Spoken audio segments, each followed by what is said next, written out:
Hello बच्चों, कैसे हैं आप लोग। आई होप आप सब लोग बहुत बढ़िया होंगे। तो आज हम सुगम भारती कक्षा 6 पाठ है हमारा 21 और पाठ का नाम है आओ दीप जलाएं। तो इस लेसन में भगवान बुद्ध अपने शिष्य आनंद को अपनी आत्मा को प्रकाशित करने का मार्ग बता रहे हैं। तो आई होप आप लोगों ने यह लेसन पढ़ लिया होगा। तो चलिए वीडियो को शुरू करते हैं। वीडियो को लाइक करें और चैनल को सब्सक्राइब करें। तो पहला प्रश्न है हमारा, सही जोड़े बनाइए। जैसे यहाँ पे है शरीर तो इसका होगा मन, करुणा तो सेवा कर्म, प्रतीत तो प्रेम और आस्था का निष्ठा। और अगला प्रश्न है प्रश्न नंबर गा, दिए गए शब्दों में उपयुक्त शब्द चुनकर रिक्त स्थानों की पूर्ति कीजिए। जैसे पहला है, क्या आप और हम उस बुढ़ापे, बीमारी और खालिस्तान से मुक्त हो गए बनते, तो इसका होगा मृत्यु। और अगला है दूसरा, घटाटोप अंधकार का अंत करने के लिए एक खालिस्तान की काफी होती है, तो चिंगारी। और अगला है, दीपावली के लिए दिए लोक जीवन के जागरूक खालिस्तान हैं, तो प्रहरी। और अगला है, ये दिए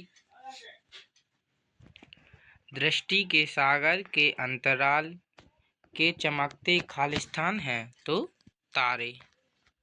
और अगला प्रश्न है, निम्नलिखित प्रश्नों के उत्तर एक एक वाक्य में दीजिए। जैसे पहला है आनंद के बुद्ध से पहला प्रश्न क्या किया, तो इसका उत्तर होगा, आनंद ने बुद्ध से पहला प्रश्न यह किया कि क्या आपको वह मिला जिसके लिए आपने तप किया था। और अगला प्रश्न है, बुद्ध प्राप्त करने का क्या आशय है, तो इसका उत्तर होगा, मन बूढ़ा ना हो, मन बीमार ना हो, मन मरे नहीं, इस साधना की समृद्धि ही बुद्ध प्राप्त करना है। और अगला है, बुद्ध ने अंधकार का क्या कारण बतलाया, तो इसका उत्तर होगा, बुद्ध ने प्रकाश की अनुपस्थिति को आनंद का कारण बतलाया है।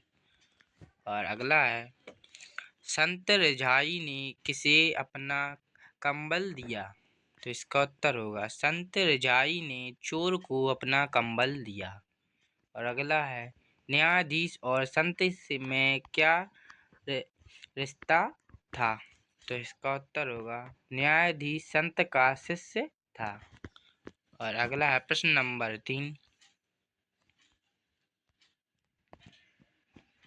निम्नलिखित प्रश्नों के उत्तर 3 से 5 वाक्यों में दीजिए। जैसे पहला है, लेखक ने भारत माता के दिल की बात किस प्रकार स्पष्ट की है, तो इसका उत्तर होगा, लेखक ने कहा कि हमें केवल अपने उजाले की फिक्र नहीं होनी चाहिए, हमें दूसरों के जीवन की रोशनी भी बनाए रखने के लिए प्रयत्नशील रहना होगा।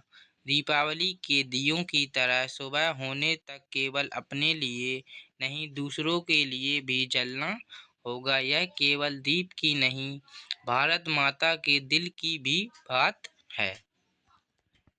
तो लेखक कहता है कि हमें केवल अपने उजाले की फिक्र नहीं करनी चाहिए, बल्कि दूसरों के जीवन में भी रोशनी बनाए रखना चाहिए। हमें दीपावली की दियों की तरह नहीं, जो सुबह होने तक केवल अपने लिए उजाला करते हैं, हमें दूसरों को के लिए भी जलना चाहिए। यह केवल दीपक यानी दियों की बात नहीं, बल्कि भारत माँ के दिल की भी बात है। और अगला प्रश्न है प्रश्न नंबर खा, यदि हम केवल अपने अपने घरों के दियों की चिंता करने में ही लगे रहें तो किसी के भी दिए नहीं बचेंगे। इस वाक्य का क्या आशय है, तो इसका उत्तर होगा, इस वाक्य का आशय है कि यदि हर व्यक्ति अपने स्वार्थ के बारे में सोचेगा तो कहीं न कहीं जाकर सबके हित आपस में टकराएंगे। ऐसी स्थिति किसी के लिए भी सही नहीं होगी और जब तक जो अंधकार उत्पन्न होगा वह पूरी मानव जाति के लिए खतरनाक होगा। तो लेखक कहता है कि हमें अपने स्वार्थ के बारे में नहीं सोचना चाहिए बल्कि दूसरों का भी हित करना चाहिए। ऐसी स्थिति किसी के लिए भी सही नहीं होगी और तब जो अंधकार उत्पन्न होगा वह पूरी मानव जाति के लिए खतरनाक होगा। और अगला प्रश्न है प्रश्न नंबर गा। तथागत ने अंतर्मन को प्रकाशित करने के लिए कौन सा उपाय समझाया? तो इसका उत्तर होगा तथागत ने कहा कि तुम्हारे भीतर का जो प्रकाश बाहर अंधकार देख रहा है उसे अपने अंदर उतार लो। आंखों की ज्योति आत्मा में जला लो। जब अंदर का अंधेरा दिखने लगेगा तो अंतर्मन भी प्रकाशित हो जाएगा। और अगला है संत रजाई और चोर के संवाद 3-4 वाक्यों में लिखिए। तो इसका उत्तर होगा संत रजाई ने चोर को रोका और कहा, खाली हाथ ना जाओ, मेरे पास एक कंबल है, इसे ले लो, मैं तुम्हारा आभारी रहूंगा। चोर कंबल को लेकर जाने लगा तो रजाई ने उसे फिर रोका और कहा, मैंने तुम्हें कंबल दिया, तुम मुझे धन्यवाद दिए बिना जा रहे हो। तो चोर ने धन्यवाद दिया और चलता बना। और अगला प्रश्न है हमें दूसरों के लिए जलना होगा। लेखक ने इस निष्कर्ष का भाव समझाइए। तो उत्तर होगा लेखक के इस निष्कर्ष का भाव है कि हमें केवल स्वयं के लिए नहीं दूसरों के लिए भी कार्य करना होगा। केवल अपने उजाले की ही नहीं दूसरों के उजाले की भी फिक्र करनी होगी। तभी सबके जीवन से अंधकार दूर होगा और देश महान बनेगा। तो लेखक कहता है कि हमें अपने या स्वयं के लिए कार्य नहीं करना चाहिए, दूसरों के लिए भी कार्य करना होगा। केवल अपने उजाले की ही फिक्र नहीं करनी चाहिए, दूसरों के लिए भी उजाला करना चाहिए। तभी सबके जीवन से अंधकार दूर होगा और देश महान बनेगा। और अगला प्रश्न है प्रश्न 4 निम्नलिखित शब्दों का सही उच्चारण कीजिए। जैसे बौद्ध, विश्लेषण, पराक्रमी, साक्षात्कार, अनुष्ठान, दृष्टि। और अगला है निम्नलिखित शब्दों की शुद्ध वर्तनी लिखिए। जैसे शब्दार्थी और प्रहारी, निर्णय, आयु, निष्ठा।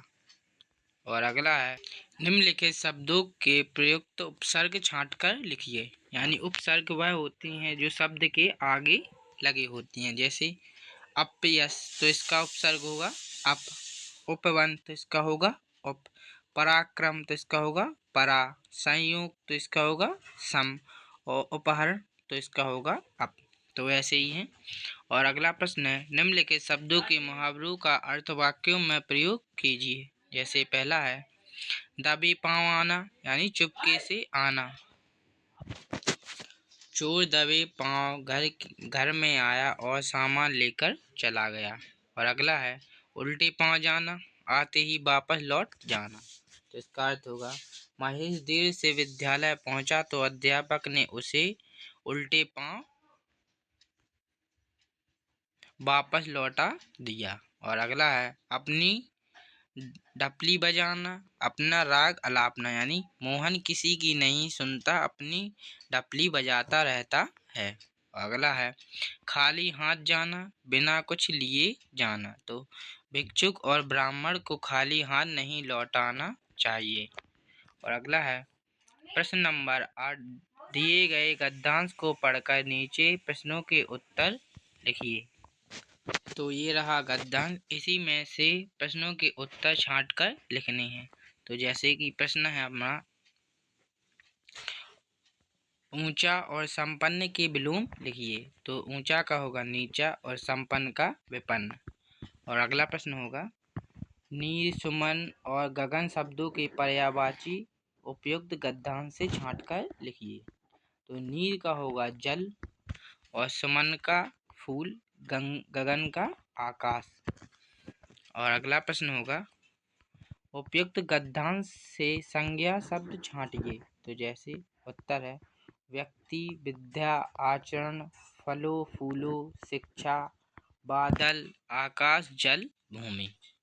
और अगला प्रश्न है प्रश्न नंबर 9, निम्नलिखित शब्दों में से विकारी एवं अविकारी शब्द छांटिए। ऐसे पहला है, पीपल, धीरे धीरे ऊपर, हमारा करते हैं। तो इसमें विकारी शब्द होगा पीपल, हमारा करते हैं, और अविकारी धीरे धीरे ऊपर। तो आई होप आप लोगों को वीडियो पसंद आई हो, और अगर आप लोग नए हों तो वीडियो को लाइक करें और चैनल को सब्सक्राइब करें। धन्यवाद।